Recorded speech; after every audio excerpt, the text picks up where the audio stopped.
Time of the gentleman's expired. Senator Sanders. Thank you, Mr. Chairman. Welcome, Mr. Chairman. We have spent a lot of time in Congress talking about the $700 billion TARP bailout, which I voted against as it happens. Not a whole lot has been talked about with regard to the $2.2 trillion that the Fed has lent out. Now, I find that absolutely extraordinary that I wrote you a letter and I said, hey, who'd you lend the money to? What were the terms of those loans? How can my constituents in Vermont get some of that money? Who makes the decisions? Do you guys sit around in a room? Do you make it? Are there conflicts of interest? So my question to you is, will you tell the American people to whom you lent $2.2 trillion of their dollars? Will you tell us who got that money and what the terms are of those agreements? We explain each of our programs. In terms of the terms, we explain the terms exactly. We explain what the collateral requirements are. We explain what to whom did you explain that? It's on our website. Yeah, okay. So all that information is available in our commercial paper program. And who got the money? Hundreds and hundreds of banks. Any bank or that has access to the U.S. Federal Reserve's discount. Will you tell us who they are? No, because the reason that is counterproductive and will destroy the value of the program is that banks will not come to the business. Isn't that too bad? Sorry? In other words, isn't that too bad? They took the money, but they don't want to be public about the fact that they received it. We heard a whole lot about AIG. They're on the front pages. These are very now, I got banks and I have businesses in the state of Vermont who are in a lot of trouble. Not banks. Our banks, by the way, are doing pretty well.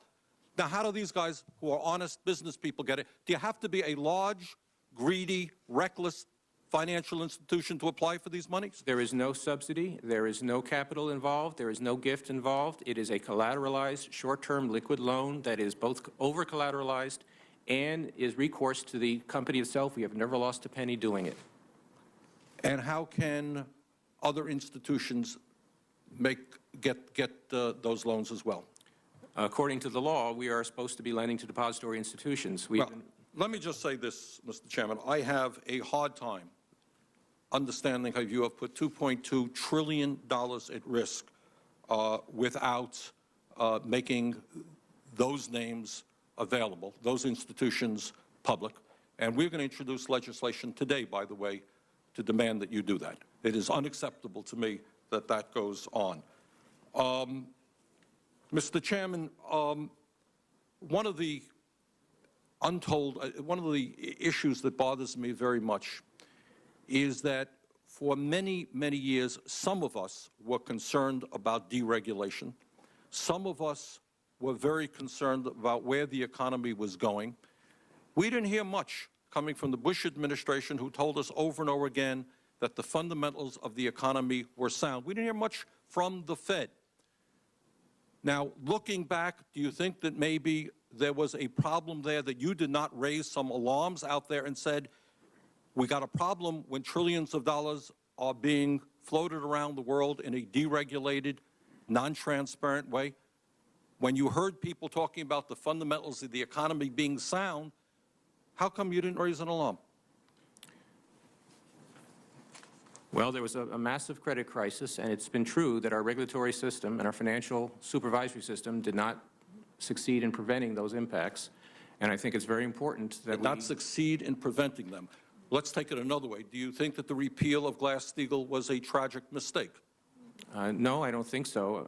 But I do think we need to have much more effective holding company and oversight supervision, and I strongly support a strong program of regulatory reform going forward. Mr. Chairman, in my state, people ask me how it could be that you're providing loans at almost zero interest rates to large financial institutions who are then charging consumers 25 or 30% interest rates on their credit cards.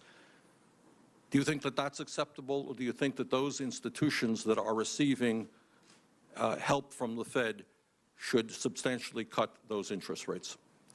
Well, with respect to credit cards, we've been working actively in that area in a couple of dimensions. One is that credit card credit availability will be enhanced by our TALF program, which I've just announced. But you're not answering my question. Should a financial institution that is being bailed out by taxpayers charge those taxpayers 25 or 30% interest rates when they're receiving? Well, you need to address that to the Treasury, because it's the TARP that's providing help to failing or damaged firms. The Federal Reserve lends to healthy firms on a collateralized basis. Last provide question. liquidity. Last question.